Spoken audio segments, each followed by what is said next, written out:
നിങ്ങളുടെ favourite shows ഇനി ഒരിക്കലും മിസ്സാവില്ല. ഇപ്പോൾ C5 കാണും നിങ്ങളുടെ ഫേവറേറ്റ് ഷോസ് തികച്ചും സൗജന്യമായി. അർച്ചന, അച്ഛനൊരു കാര്യം പറഞ്ഞിട്ടുണ്ടായിരുന്നു. എന്ത്? അവന്തികടത്തി നന്ദേട്ടനെയും ഡോക്ടർ ഇഷാനയുടെ അടുത്ത് കൊണ്ടുപോകുന്ന കാര്യം. പിന്നെ ഞാൻ ജീവിച്ചിരിക്കുന്നത് ഈ നെല്ലിശ്ശേരിയിലായിരിക്കില്ല, ജയിലിലായിരിക്കും. നിന്നെ കൊന്നിട്ട്.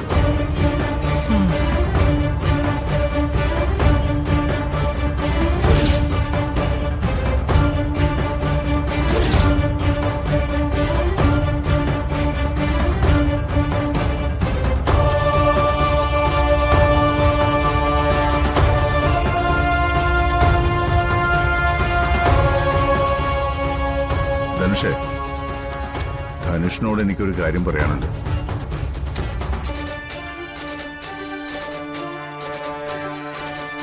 കൈവിട്ടുപോയി എന്ന് ഞാൻ വിചാരിച്ചെടുത്തുനിന്ന് ഈ കുടുംബം വീണ്ടും സമാധാനത്തിലേക്ക് വന്നു.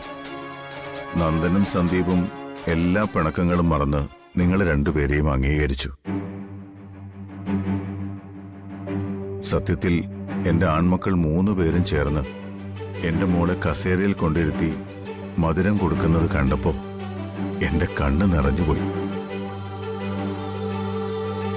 എനിക്ക് മോനോട് ഒന്നേ പറയാനുള്ളൂ, ആ സന്തോഷം എന്നും ഈ വീട്ടിൽ നിലനിൽക്കണം.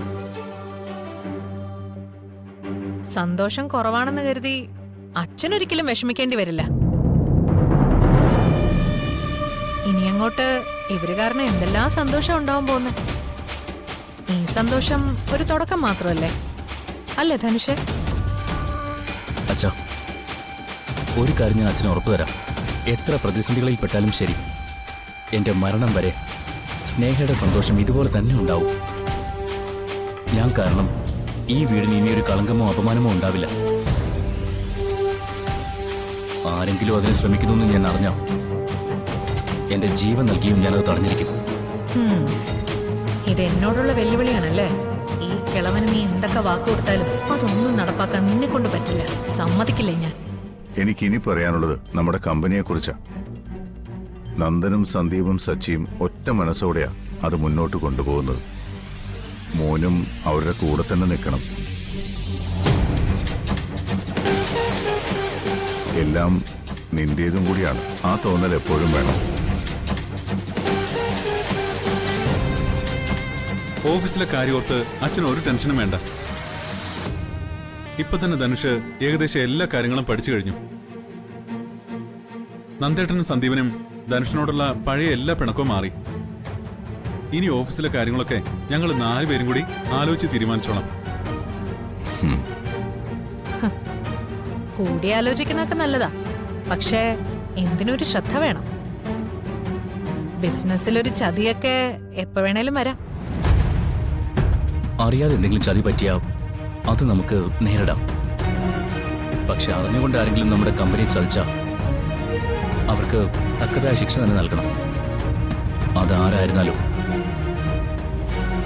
മോളെ, ഒത്തൊരുമയുള്ളിടത്ത് മാത്രമേ വിജയം ഉണ്ടാവൂ. ധനുഷ് ഇപ്പൊ അന്യനല്ല. അവൻ ഈ പറയുന്നൊക്കെ കേൾക്കുമ്പോ സത്യം പറഞ്ഞ എന്റെ ഉള്ളിലെ സന്തോഷം എനിക്ക് പറഞ്ഞറിയിക്കാൻ പറ്റുന്നില്ല.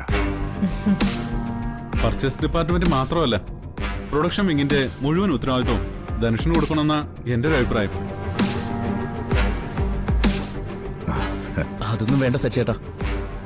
ഒരു സാധാരണ ജോലിക്കാരനായിട്ട് നിങ്ങളുടെ കൂടെ നിൽക്കാനുള്ള അവസരം മതി.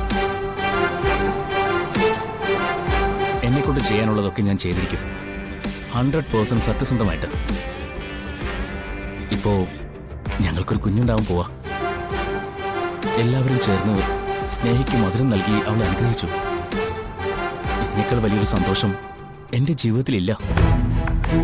ആ കടപ്പാടും സ്നേഹവും മരണം വരെ എനിക്ക് നിങ്ങളോട് എല്ലാവരോടും ഉണ്ടാവും. അവന്തികെ, ധനുഷ് പറഞ്ഞത് കേട്ടില്ലേ? ഇപ്പൊ ഒരു കാര്യം എനിക്ക് ഉറപ്പായി, എന്റെ മോൾ ഒരിക്കലും സങ്കടപ്പെടേണ്ടി വരില്ല. ഇതാണ് പണ്ടുള്ളവർ പറയുന്നത്, ഒരു കുടുംബത്തിൽ ഒരു കുഞ്ഞ് ജനിക്കുന്നത് ഒരുപാട് മാറ്റങ്ങൾക്ക് കാരണമാകുമെന്ന്. ഇപ്പൊ എന്റെ എല്ലാ മക്കളുടെയും ജീവിതം സന്തോഷമായി. സച്ചിക്കും അർച്ചനയ്ക്കും അഡോപ്റ്റ് ചെയ്തൊരു കുഞ്ഞിനെ കിട്ടി. സന്ദീപിനും ആതിരയ്ക്കും കുഞ്ഞുണ്ടായി. ആ, ഇനിയുള്ള ആകെ ഒരു വിഷമം നിങ്ങളുടെ കാര്യത്തിൽ മാത്രം. ഒരിക്കൽ നിന്റെ കുഞ്ഞ് നഷ്ടപ്പെട്ടതിൽ ഞങ്ങൾക്ക് എല്ലാവർക്കും വിഷമമുണ്ട്. എന്ന് കരുതി ഇനിയും നിങ്ങൾക്കൊരു കുഞ്ഞു വേണ്ടേ? ഇന്നുവരെ നിങ്ങൾ രണ്ടുപേരോടും ഞാനത് ചോദിച്ചിട്ടില്ല. ഞാനൊരു അഭിപ്രായം പറഞ്ഞാൽ നീ തെറ്റിദ്ധരിക്കരുത്. ഇല്ല, അച്ഛൻ പറഞ്ഞോളൂ. എത്രയും പെട്ടെന്ന് നിങ്ങൾ രണ്ടുപേരും ഒരു ഡോക്ടറെ കാണണം. ട്രീറ്റ്മെന്റ് എന്തെങ്കിലും വേണമെന്നുണ്ടെങ്കിൽ അത് ഉടനെ തുടങ്ങുകയും വേണം. അതിനെന്താ അച്ഛാ, ഞാൻ നന്ദേട്ടനോട് പറഞ്ഞ് സമ്മതിപ്പിക്കാം. എല്ലാവർക്കും കുഞ്ഞുങ്ങളായി. നിങ്ങൾക്കൊരു കുഞ്ഞില്ല എന്ന് വരുന്നത് അച്ഛന് വലിയ സങ്കടം. അത് പിന്നെ ഞാൻ നന്ദേട്ടനോടൊന്ന് ആലോചിച്ചിട്ട് പറയാം. വല്ലാത്തൊരു തലവേദന. ഞാൻ ഒന്ന് കിടക്കട്ടെ. തലവേദനയ്ക്കുള്ള മരുന്ന് സ്നേഹയുടെ കയ്യിലുണ്ട്, കൊടുത്തുവിടണോ? ആ, വേണ്ട. മരുന്നൊക്കെ എൻ്റെ കയ്യിലുണ്ട്, ഞാൻ കഴിച്ചോളാം. അവൾക്കുള്ളിൽ നല്ല വിഷമമുണ്ട്. ശരി അച്ഛാ, ഞാൻ അങ്ങോട്ട് ചെല്ലട്ടെ.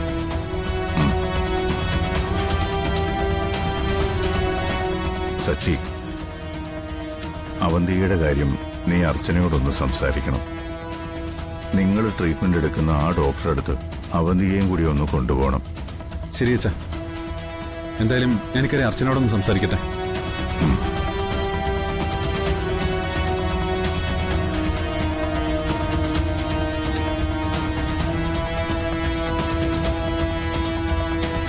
കരയല്ലേ മോളെ?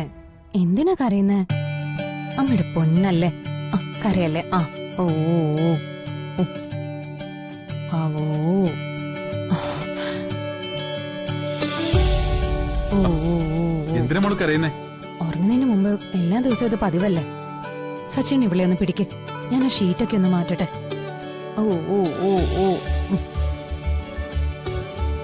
ഓ, വാ വാ വാ, അച്ഛന്റെ മോള് വാ. ഓ. ആ, അച്ഛൻ എടുക്കാലോ. വാ വാ വാ. ഓ ഓ ഓ.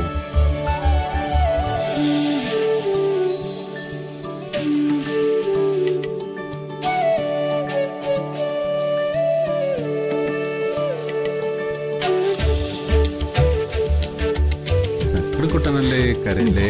ഓ, ഓ ഓ ഓ ഓ ഓ ഓ.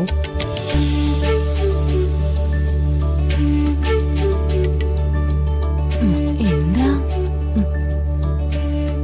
അർച്ചന, ഓ ഓ ഓ.